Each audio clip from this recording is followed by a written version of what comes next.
بسم الله الرحمن الرحيم. أتى أمر الله فلا تستعجلوه سبحانه وتعالى عما يشركون. ينزل الملائكة بالروح من أمره على من يشاء من عباده أن أنذروا أنه لا إله إلا أنا فاتقون. خلق السماوات والأرض بالحق تعالى عما يشركون. خلق الإنسان من نطفة فإذا هو خصيم مبين. والأنعام خلقها لكم فيها دفء ومنافع ومنها تأكلون. ولكم فيها جمال حين تريحون وحين تسرحون. وتحمل أثقالكم إلى بلد لم تكونوا بالغيه إلا بشق الأنفس إن ربكم لرؤوف رحيم. والخيل والبغال والحمير لتركبوها وزينة ويخلق ما لا تعلمون. وعلى الله قصد السبيل ومنها جائر ولو شاء لهداكم أجمعين. هو الذي أنزل من السماء ماء لكم منه شراب ومنه شجر فيه تسيمون. ينبت لكم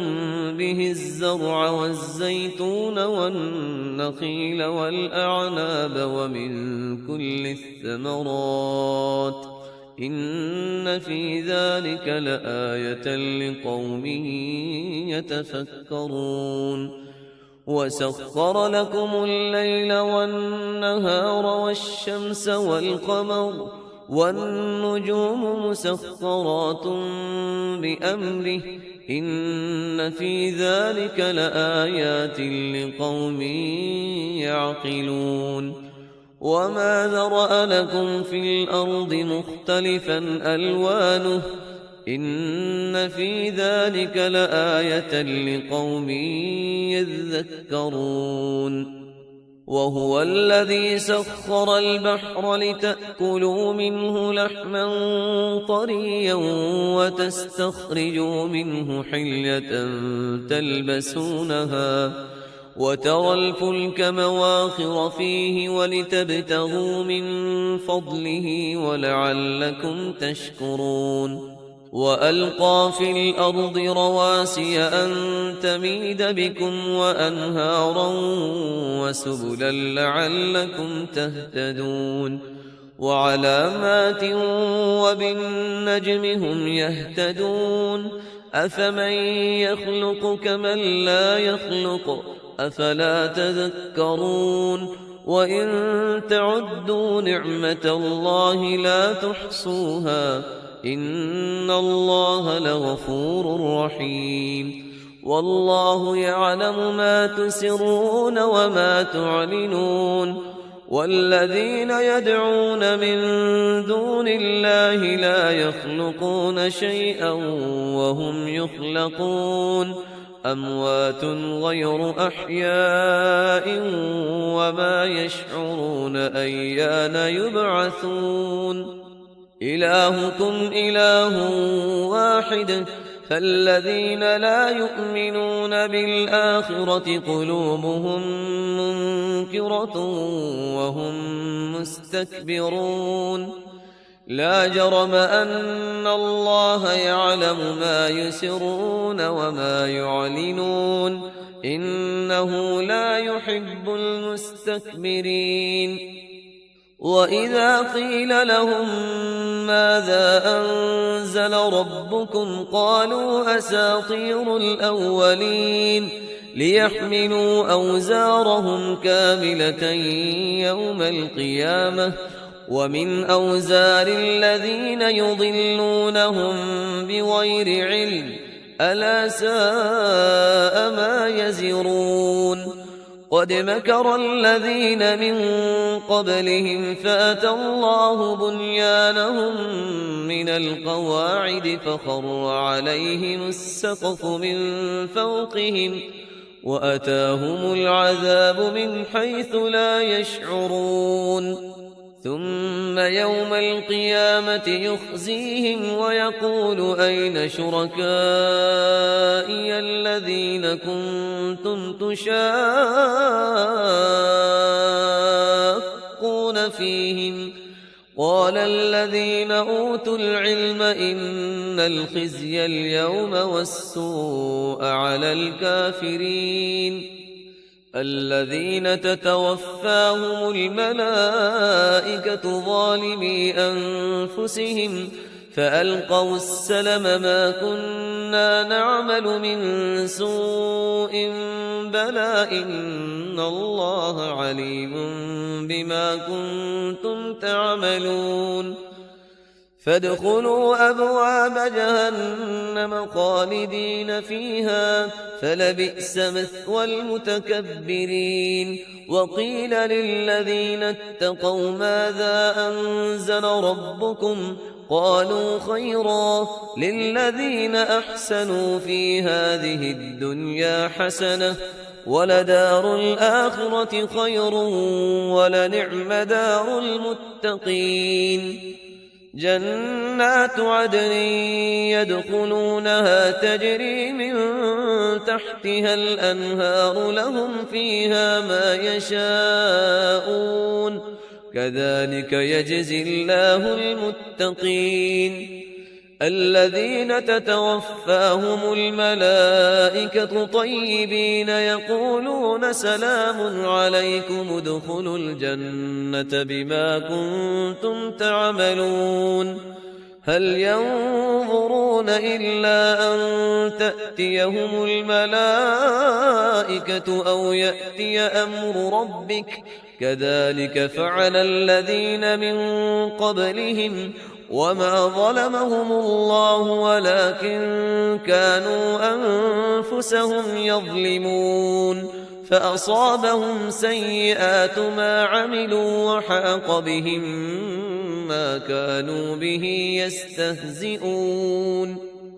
وقال الذين أشركوا لو شاء الله ما عبدنا من دونه من شيء نحن ولا آباؤنا ولا حرمنا من دونه من شيء كذلك فعل الذين من قبلهم فهل على الرسل إلا البلاغ المبين ولقد بعثنا في كل أمة رسولا أن اعبدوا الله واجتنبوا الطاغوت فمنهم من هدى الله ومنهم من حقت عليه الضلالة فسيروا في الأرض فانظروا كيف كان عاقبة المكذبين إن تحرص على هداهم فإن الله لا يهدي من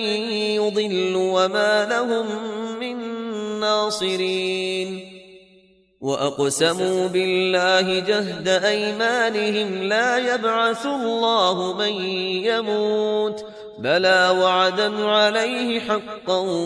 ولكن أكثر الناس لا يعلمون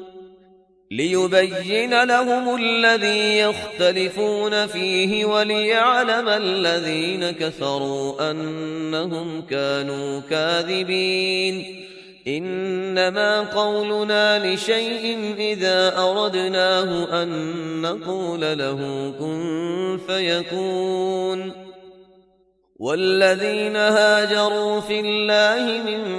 بعد ما ظلموا لنبوئنهم في الدنيا حسنة ولأجر الآخرة أكبر لو كانوا يعلمون الذين صبروا وعلى ربهم يتوكلون وما أرسلنا من قبلك إلا رجالا نوحي إليهم فاسألوا أهل الذكر إن كنتم لا تعلمون بالبينات والزبر وأنزلنا إليك الذكر لتبين للناس ما نزل إليهم ولعلهم يتفكرون أفأمن الذين مكروا السيئات أن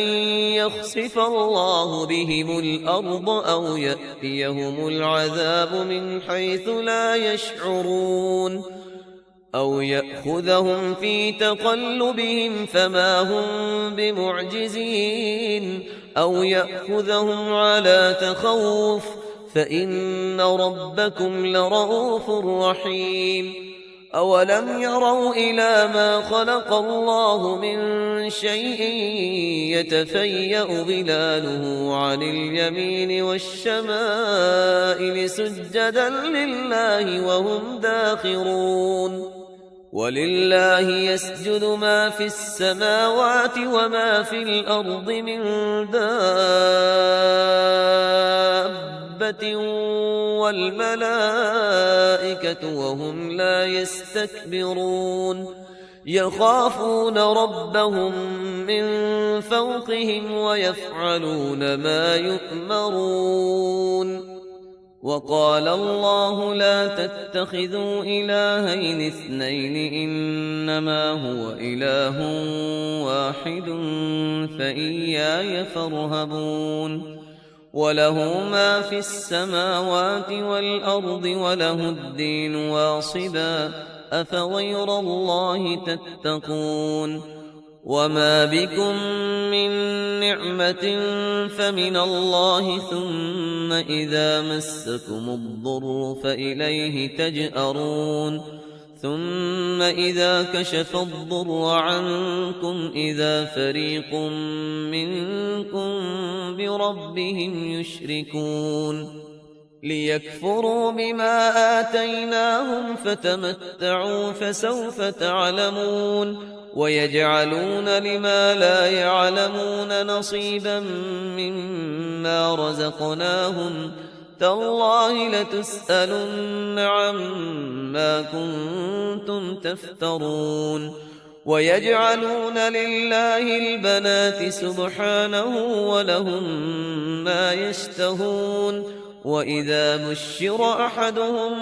بالأنثى ظل وجهه مسودا وهو كظيم يتوارى من القوم من سوء ما بشر به أيمسكه على هون أم يدسه في التراب ألا ساء ما يحكمون للذين لا يؤمنون بالآخرة مثل السوء ولله المثل الأعلى وهو العزيز الحكيم ولو يؤاخذ الله الناس بظلمهم ما ترك عليها من دابة ولكن يؤخرهم إلى أجل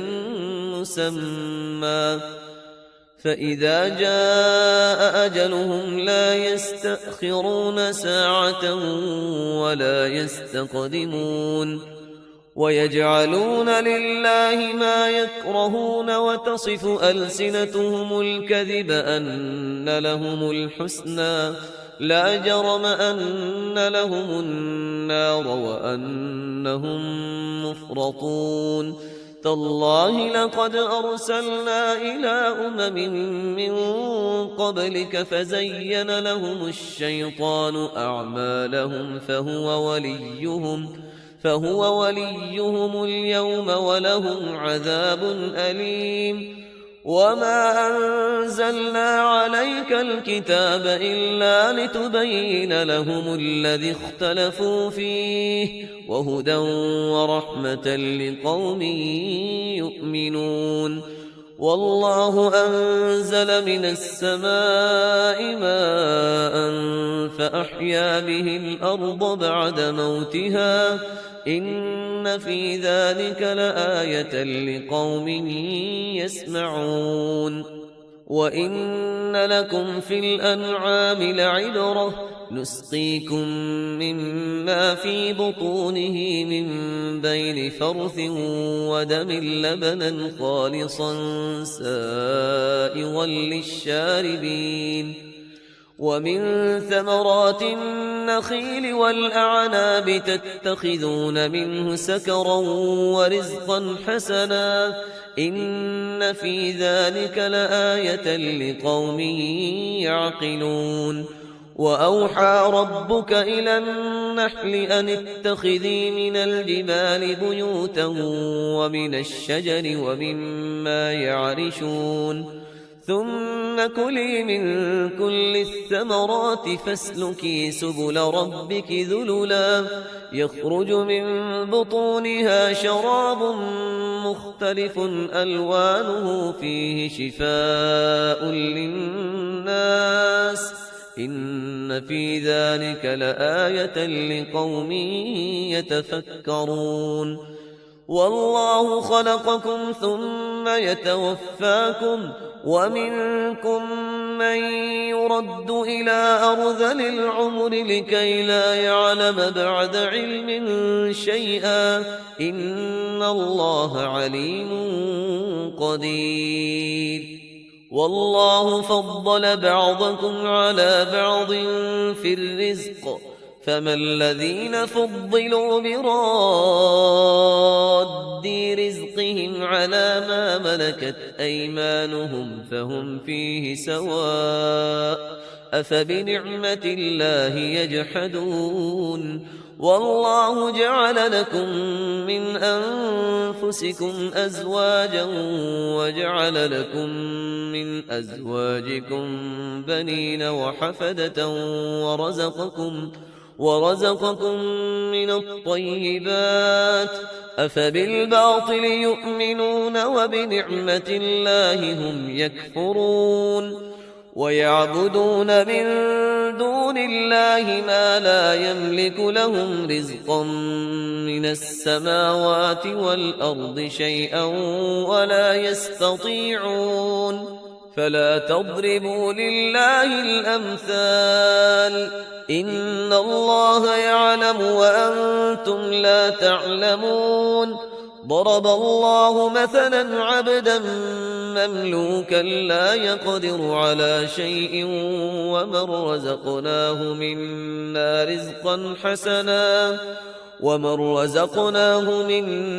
رزقا حسنا فهو ينفق منه سرا وجهرا هل يستوون الحمد لله بل أكثرهم لا يعلمون وضرب الله مثلا رجلين أحدهما أبكم لا يقدر على شيء وهو كل على مولاه أينما يوجهه لا يأت بخير هل يستوي هو ومن يأمر بالعدل وهو على صراط مستقيم ولله غيب السماوات والأرض وما أمر الساعة إلا كلمح البصر أو هو أقرب إن الله على كل شيء قدير والله أخرجكم من بطون أمهاتكم لا تعلمون شيئا وجعل لكم السمع والأبصار والأفئدة لعلكم تشكرون ألم يروا إلى الطير مسخرات في جو السماء ما يمسكهن إلا الله إن في ذلك لآيات لقوم يؤمنون والله جعل لكم من بيوتكم سكنا وجعل لكم من جلود الأنعام بيوتا تستخفونها يوم ظعنكم ويوم إقامتكم ومن أصوافها وأوبارها وأشعارها أثاثا ومتاعا إلى حين. والله جعل لكم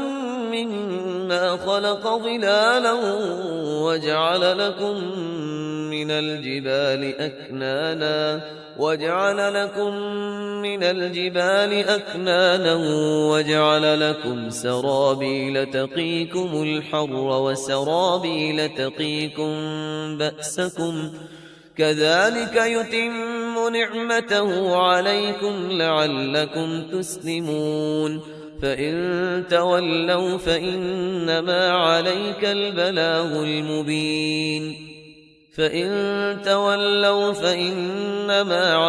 البلاغ المبين. يعرفون نعمة الله ثم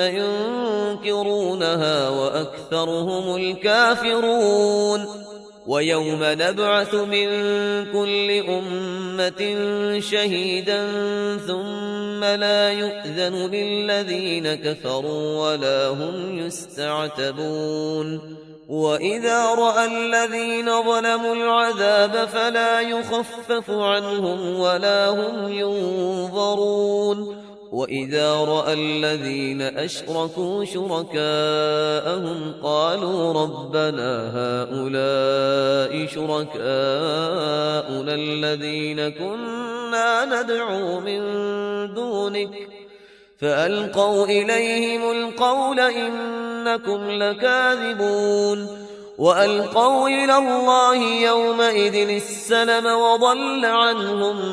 ما كانوا يفترون. الذين كفروا وصدوا عن سبيل الله زدناهم عذابا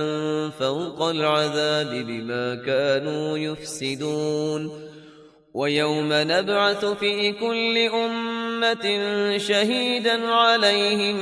من أنفسهم وجئنا بك شهيدا على هؤلاء ونزلنا عليك الكتاب تبيانا لكل شيء وهدى ورحمة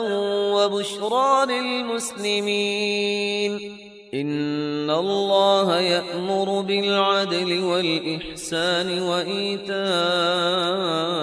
ذي القربى وينهى عن الفحشاء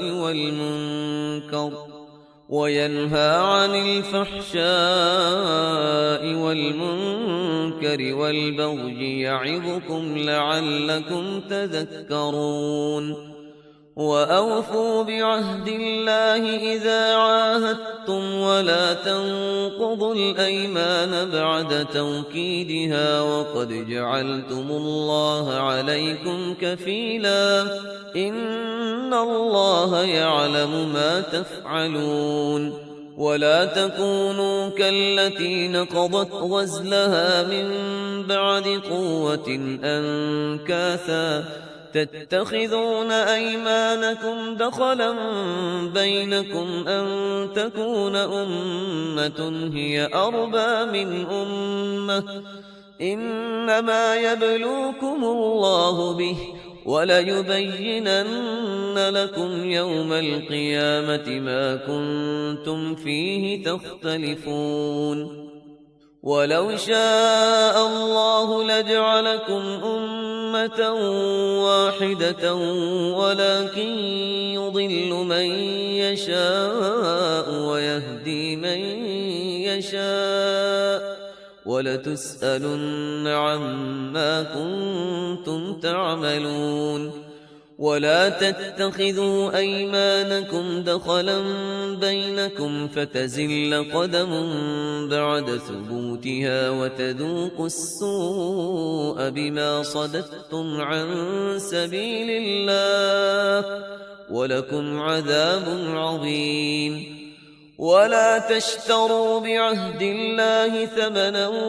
قليلا إنما عند الله هو خير لكم إن كنتم تعلمون. ما عندكم ينفد وما عند الله باق ولنجزين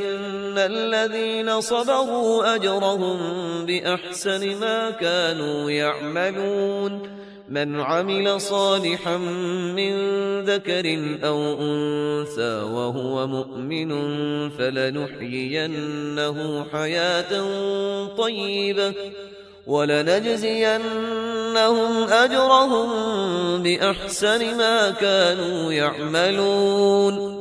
فإذا قرأت القرآن فاستعذ بالله من الشيطان الرجيم إنه ليس له سلطان على الذين آمنوا وعلى ربهم يتوكلون إنما سلطانه على الذين يتولونه والذين هم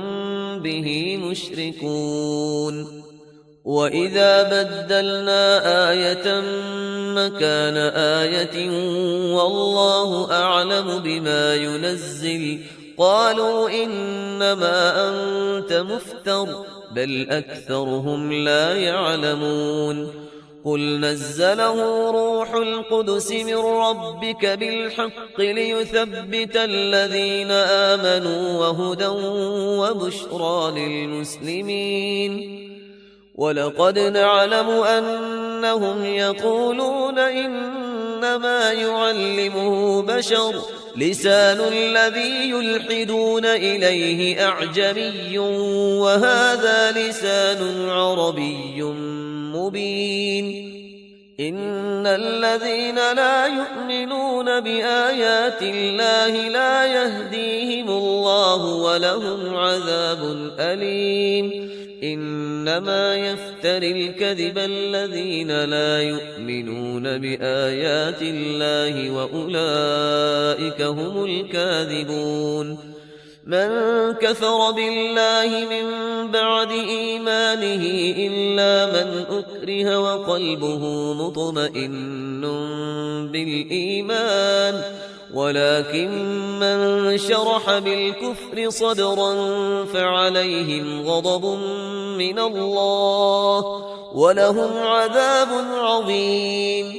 ذلك بأنهم استحبوا الحياة الدنيا على الآخرة وأن الله لا يهدي القوم الكافرين أولئك الذين طبع الله على قلوبهم وسمعهم وأبصارهم وأولئك هم الغافلون لا جرم أنهم في الآخرة هم الخاسرون ثم إن ربك للذين هاجروا من بعد ما فتنوا ثم جاهدوا وصبروا إن ربك من بعدها لغفور رحيم يوم تأتي كل نفس تجادل عن نفسها وتوفى كل نفس ما عملت وهم لا يظلمون وضرب الله مثلا قرية كانت آمنة مطمئنة يأتيها رزقها رغدا من كل مكان فكفرت بأنعم الله فأذاقها الله لباس الجوع والخوف بما كانوا يصنعون ولقد جاءهم رسول منهم فكذبوه فأخذهم العذاب وهم ظالمون فكلوا مما رزقكم الله حلالا طيبا واشكروا نعمة الله إن كنتم إياه تعبدون إنما حرم عليكم الميتة والدم ولحم الخنزير وما أهل لغير الله به فمن اضطر غير باغ ولا عاد فإن الله غفور رحيم ولا تقولوا لما تصف ألسنتكم الكذب هذا حلال وهذا حرام لتفتروا على الله الكذب إن الذين يفترون على الله الكذب لا يفلحون متاع قليل ولهم عذاب أليم وعلى الذين هادوا حرمنا ما قصصنا عليك من قبل وما ظلمناهم ولكن كانوا أنفسهم يظلمون ثم إن ربك للذين عملوا السوء بجهالة ثم تابوا من بعد ذلك وأصلحوا إن ربك من بعدها لغفور رحيم إن إبراهيم كان أمة قانتا لله حنيفا ولم يك من المشركين شاكرا لأنعمه اجتباه وهداه إلى صراط مستقيم وآتيناه في الدنيا حسنة وإنه في الآخرة لمن الصالحين ثم أوحينا إليك أن اتبع ملة إبراهيم حنيفا وما كان من المشركين إنما جعل السبت على الذين اختلفوا فيه وإن ربك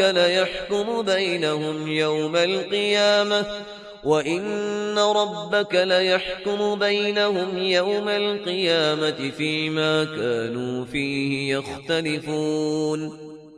ادع إلى سبيل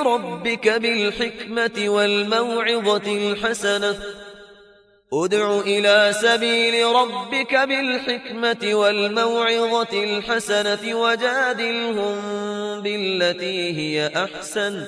إن ربك هو أعلم بمن ضل عن سبيله وهو أعلم بالمهتدين وإن عاقبتم فعاقبوا بمثل ما عوقبتم به ولئن صبرتم لهو خير للصابرين واصبر وما صبرك إلا بالله ولا تحزن عليهم ولا تك في ضيق مما يمكرون إن الله مع الذين اتقوا والذين هم محسنون